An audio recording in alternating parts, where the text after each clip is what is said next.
warahmatullahi wabarakatuh. Halo teman-teman, perkenalkan nama saya Galulita Nanda, mahasiswa program studi farmasi semester 1 dari Universitas Wahid Hasyim Semarang. Nah, di sini saya akan menjelaskan bagaimana cara melakukan uji beda. Sebelumnya, uji beda adalah uji yang dilakukan untuk mengetahui perbedaan rata-rata. Untuk mengetahui nilai perbedaan rata-rata antara kelompok satu dengan kelompok lainnya, atau antara variabel satu dengan variabel lainnya. Uji beda sendiri dibagi menjadi dua kelompok, yaitu uji beda untuk statistik parametrik, di mana uji ini bisa dilakukan apabila asumsi parametriknya terpenuhi. Asumsi parametrik sendiri diantaranya yaitu data harus terdistribusi normal dan data harus homogen atau seragam. Alat untuk uji statistik parametrik ini ada dua, yaitu uji T berpasangan atau paired sample t-test dan uji T tidak berpasangan atau independent t-test. Kemudian selain uji statistik parametrik, ada juga uji statistik non-parametrik. Uji statistik non-parametrik ini bisa dilakukan apabila data yang akan kita uji tidak memenuhi asumsi parametrik, yaitu misalnya datanya tidak terdistribusi dengan normal atau datanya tidak homogen atau seragam. Nah, ketika terjadi hal seperti itu, kita bisa menggunakan uji statistik non-parametrik. Alat dari uji statistik non-parametrik ini ada uji Mann-Whitney dan juga ada uji Wilcoxon. Nah, langsung saja di sini ada kasus yang akan saya analisis, yaitu tentang sebuah penelitian dilakukan untuk mengetahui efek pemanasan terhadap pH atau keasaman emulsi yang dibuat dengan emulgator lecithin. Sebelumnya, di sini kita akan menggunakan uji T berpasangan. Kenapa kita menggunakan uji T berpasangan? Karena antara dua sampel ini mereka saling berhubungan. Mereka sama-sama satu sampel, tetapi dilakukan dua kali perlakuan, atau bisa disebut dilakukan pretest dan juga posttest. Di sini pretestnya itu pH emulsi mula-mula atau pH emulsi sebelum dipanaskan, sedangkan untuk posttestnya yaitu pH emulsi pemanasan atau pH emulsi setelah dipanaskan. Nah, di sini ada pernyataan, yaitu pemanasan dinyatakan berefek pada pH emulsi apabila rata-rata pH emulsi mula-mula lebih besar dibandingkan pH pemanasan, dan ada perbedaan yang bermakna atau perbedaan yang signifikan antara pH emulsi mula-mula dan pH emulsi setelah pemanasan. Nah, untuk langkah yang pertama, kita akan mencari rata-rata pH emulsi mula-mula. Untuk mengetahui pernyataan bahwa pemanasan ini dinyatakan berefek gak sih buat pH emulsi ini, langsung aja kita buka SPSS.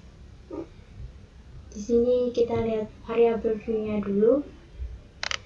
Untuk variabel view-nya kita isi di sini mula-mula dan juga pemanasan. Untuk type width kita abaikan saja, dan desimalnya kita isi 2 karena angka di kasus yang akan kita uji tadi desimalnya ada 2. Kemudian labelnya di sini ada pH mula-mula dan di sini pH pemanasan. Valuesnya kita abaikan, missing juga, columns-nya kita abaikan. Kemudian measure-nya jangan lupa diubah menjadi scale. Setelah itu kita pindah ke data view. Di data view ini nanti akan terlihat dua kolom mula-mula dengan kolom pemanasan. Kemudian tinggal kita masukkan data yang ada di kasus tadi, kita masukkan ke data view ini seperti ini. Kemudian untuk langkah selanjutnya yaitu kita klik analyze Di sini kita akan mencari rata-rata pH ya, kemudian deskriptif statistik, kemudian deskriptif. Nah, di sini semua variabelnya kita pindahkan ke list variabel. Kemudian kita klik option. Karena kita hanya akan mencari rata-rata, jadi kita centang yang rata-rata mean saja. Ini tidak usah, minimum, maksimum tidak usah. Kemudian kita klik continue. Kemudian setelah ini kita klik OK.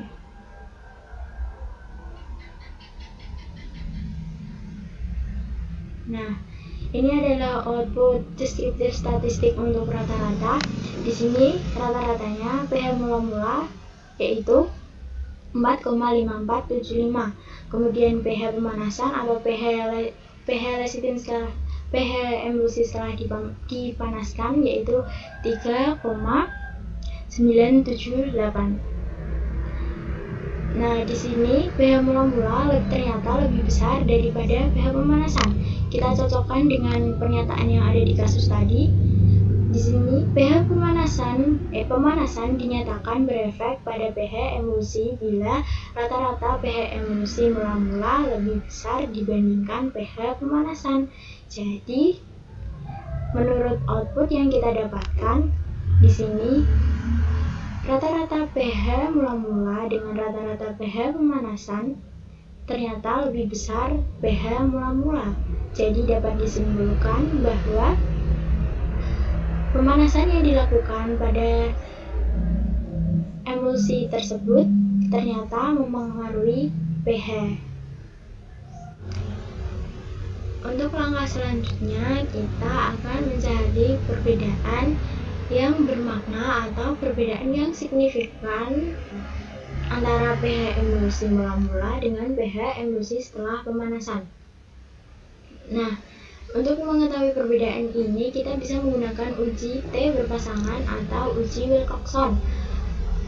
Untuk mengetahui apakah kita harus menggunakan uji T berpasangan atau uji Wilcoxon, kita perlu mengetahui apakah data yang akan kita uji ini telah terdistribusi normal atau tidak.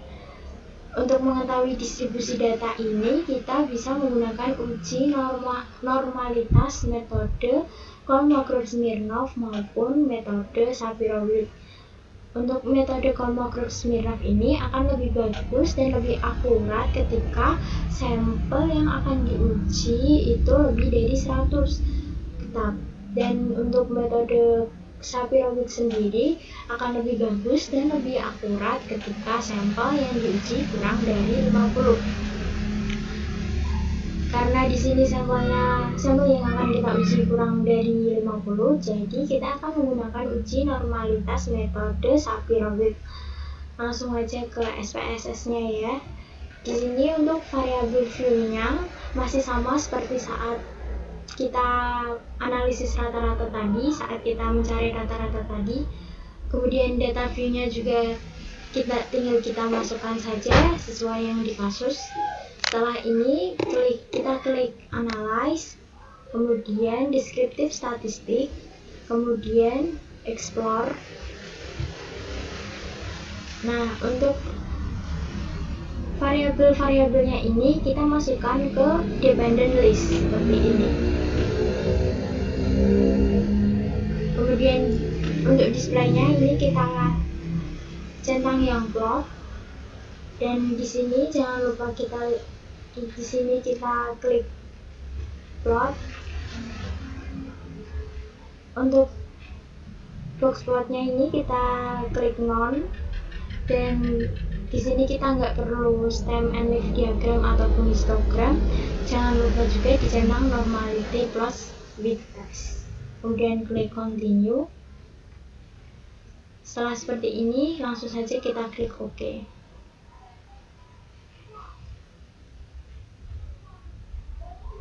Kita tunggu outputnya muncul.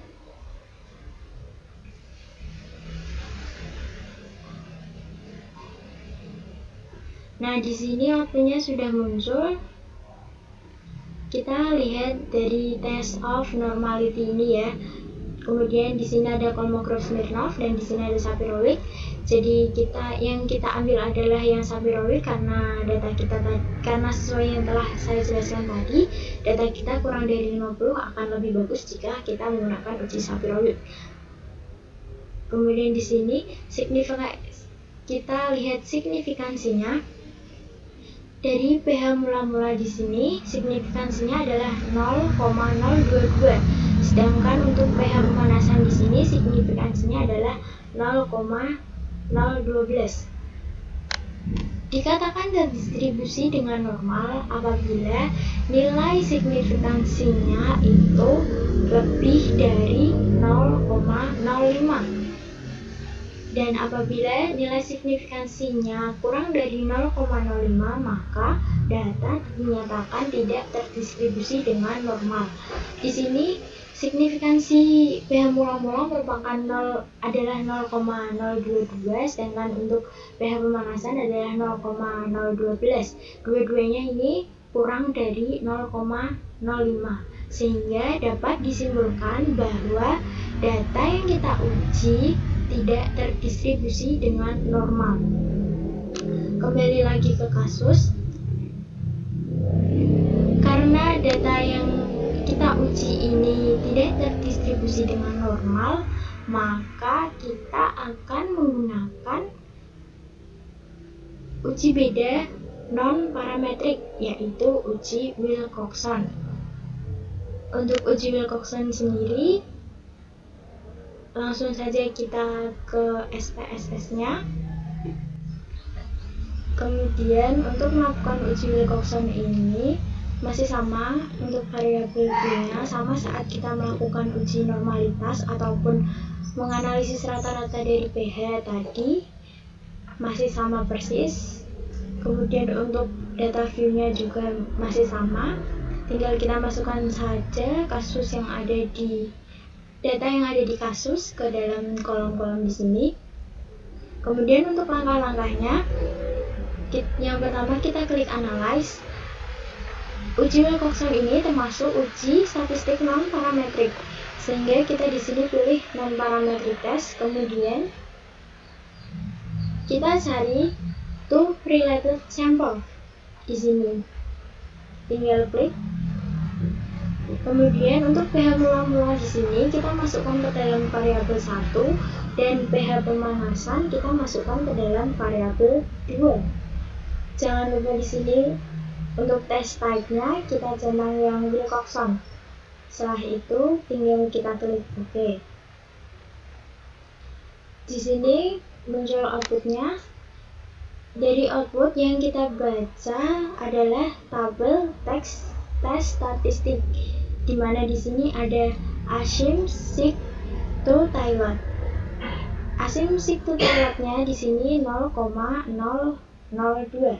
Dikatakan ada perbedaan yang signifikan adalah ketika asymptotic to Tailotnya ini kurang dari 0,05. Sedangkan dari data yang kita uji, kita dapatkan signifikansinya yaitu 0,02. 0,02 ini kurang dari 0,05, sehingga dari uji kali ini dapat disimpulkan bahwa ada perbedaan yang signifikan antara pH setelah dipanaskan dan pH emulsi sebelum dipanaskan. Nah, kemudian masuk ke kasus selanjutnya, yaitu kasus kedua. Di sini dinyatakan bahwa sebuah media massa menyatakan kadar pemanis buatan jenis sakarin pada minuman merek impor lebih tinggi daripada merek lokal. Seorang mahasiswa farmasi melakukan penelitian untuk mengkonfirmasi pernyataan tersebut. Mahasiswa tersebut mengumpulkan sampel minuman merek impor dan lokal, kemudian meletakkan kadar sakarin dengan kromatografi cair, kriteria kinerja tinggi. Hasil penilaian tersebut terangkum dalam tabel berikut ini. Nah, di sini sudah tertera tabelnya, yaitu hasil penelitian dari kadar sakarin merek minuman lokal maupun kadar sakarin dari merek minuman impor.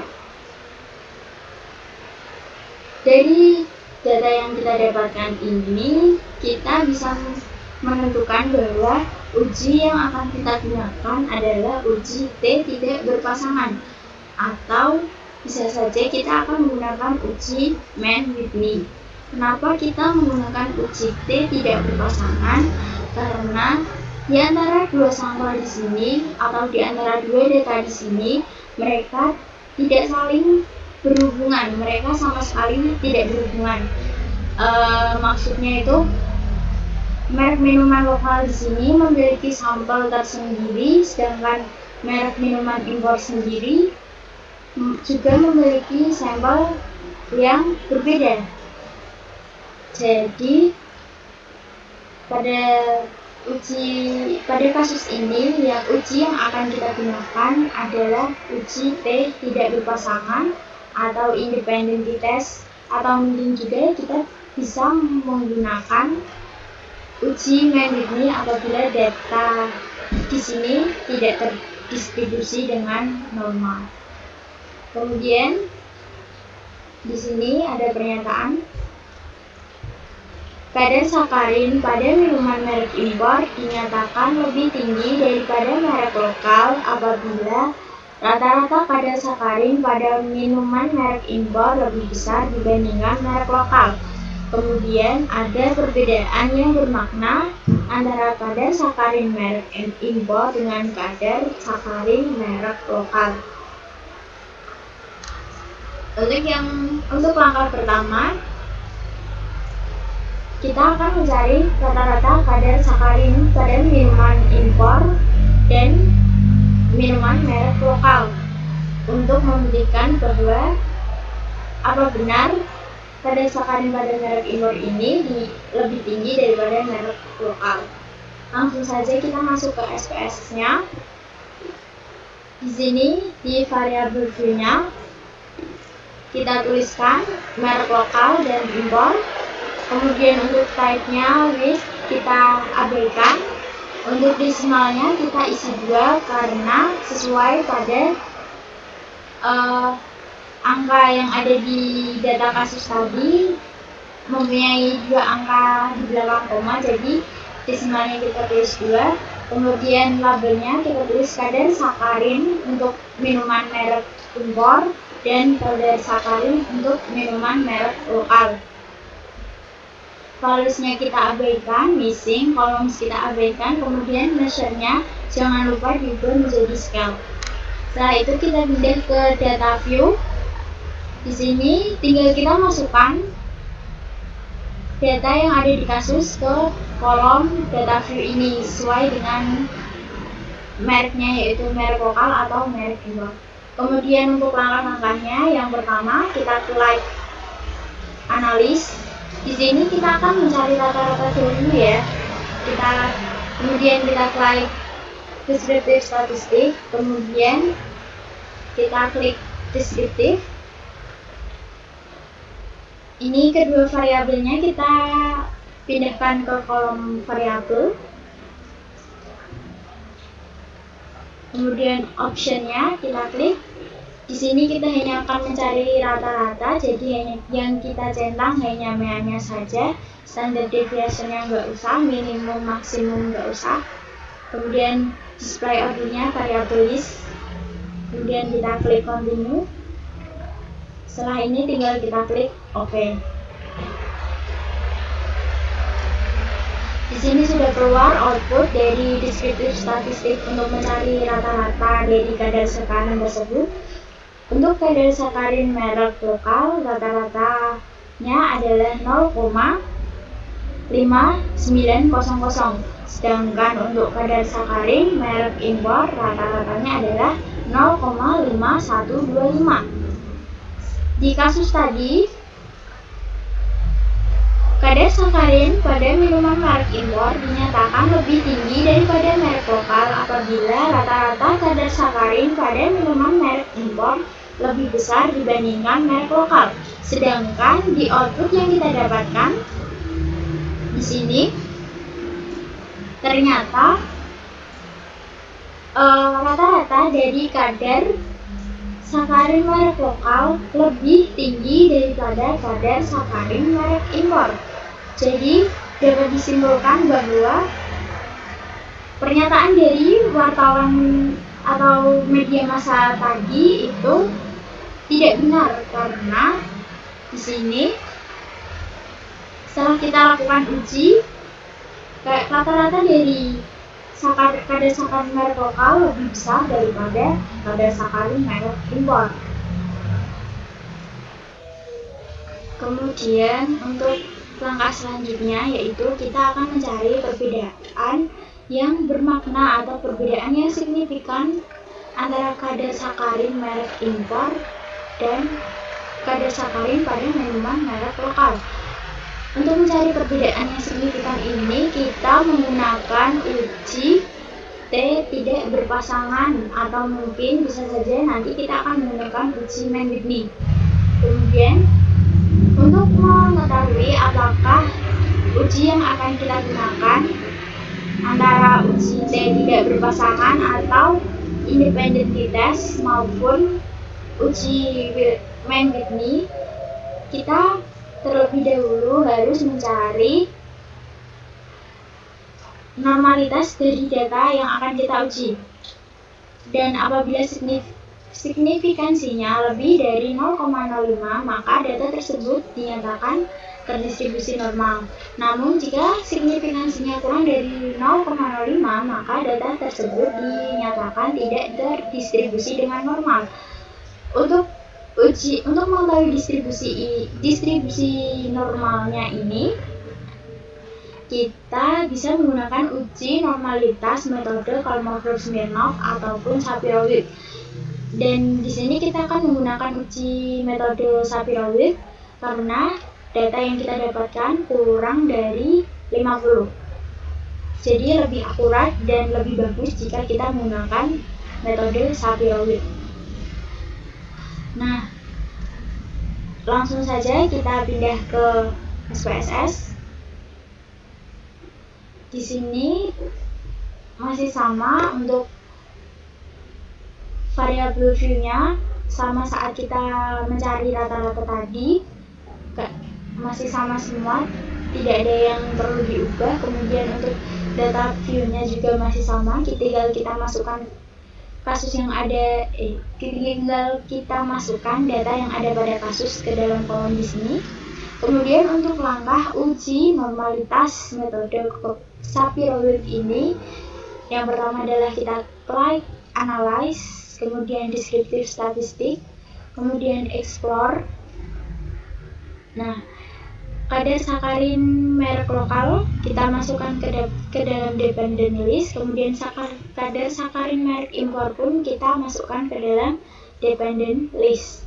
Kemudian di sini displaynya kita ganti jadi plot. Kemudian di sini kita klik plot. Untuk box plotnya kita pilih none. Kemudian ini tidak perlu dicentang. Dan jangan lupa untuk normality plot with testnya kita centang. Kemudian klik continue. Setelah ini langsung saja kita klik OK. Kita tunggu outputnya muncul.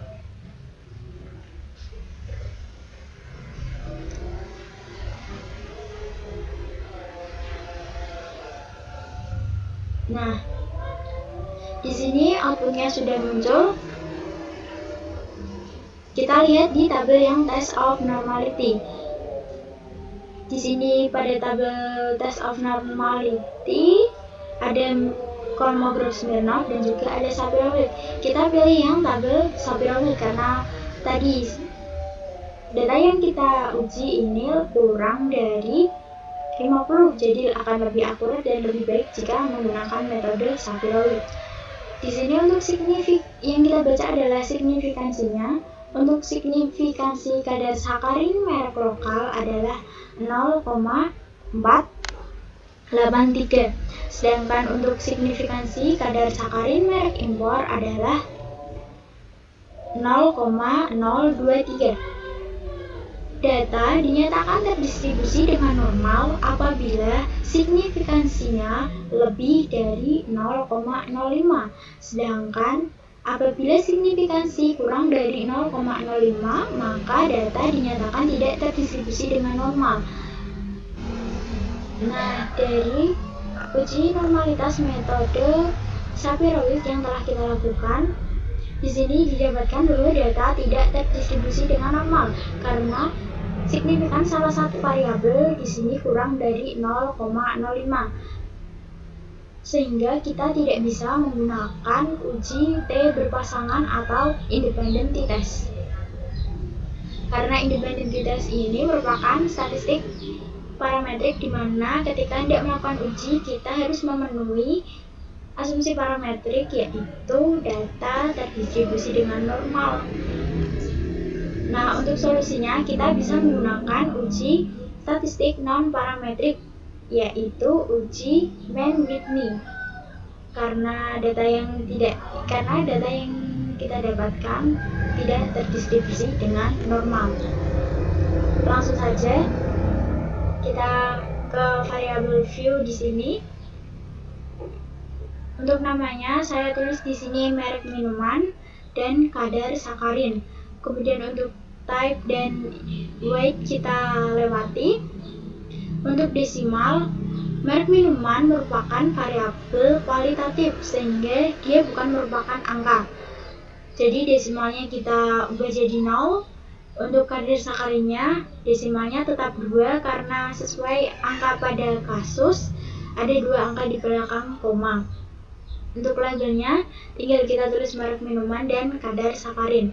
Untuk values di merek minuman, kita lakukan pengkodean atau pengkodingan, di mana angka 1 di sini merupakan merek minuman lokal, kemudian angka 2 ini untuk merek minuman impor. Dan untuk values kadar sakarinnya kita kosongi.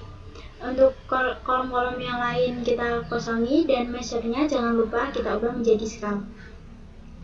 Lanjut ke data view. Di sini tinggal kita masukkan seperti ini. Karena tadi kita sudah melakukan pengkodingan, jadi saat memasukkan kita tinggal memasukkan angka 1, 1, 1, 1 dan seterusnya. Kemudian untuk angka 2 atau minuman impor juga seperti itu. Dan untuk kadar sakarinnya ini kita masukkan sesuai dengan angka yang ada di kasus yang kita kerjakan. Nah, jadi seperti ini. Untuk langkah selanjutnya, tinggal kita klik analis.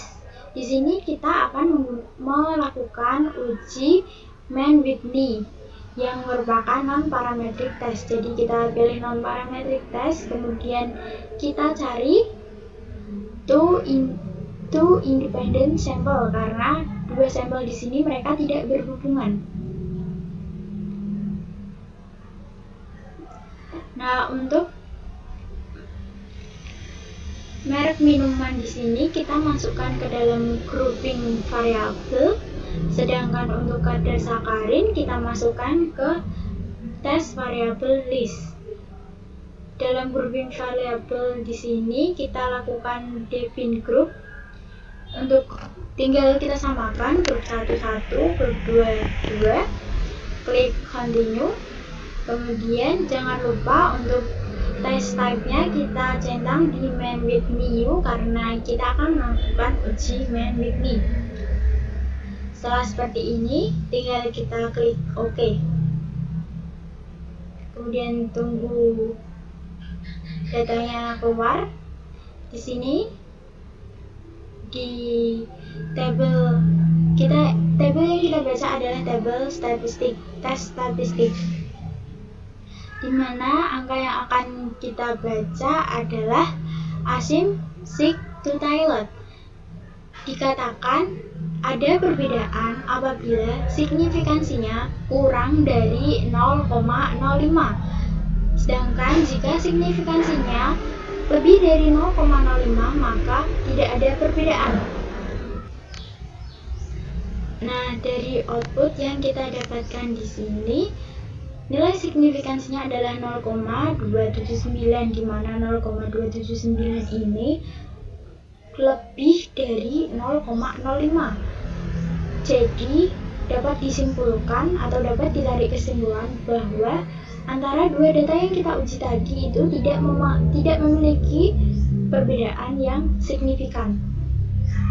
Sehingga pada kasus ini dapat disimpulkan bahwa pernyataan media massa mengenai kadar sakarin pada minuman merek impor dinyatakan lebih tinggi daripada merek lokal itu tidak benar. Karena dari hasil uji yang telah kita lakukan, didapatkan kesimpulan bahwa kadar sakarin pada minuman merek impor dan kadar sakarin pada minuman merek lokal tidak memiliki perbedaan yang signifikan. Sekian penjelasan dari saya mengenai macam-macam dan langkah-langkah untuk melakukan uji beda. Sekian, apabila ada tutur kata maupun perlakuan yang salah, saya mohon maaf sebesar-besarnya. Terima kasih dan wassalamualaikum warahmatullahi wabarakatuh.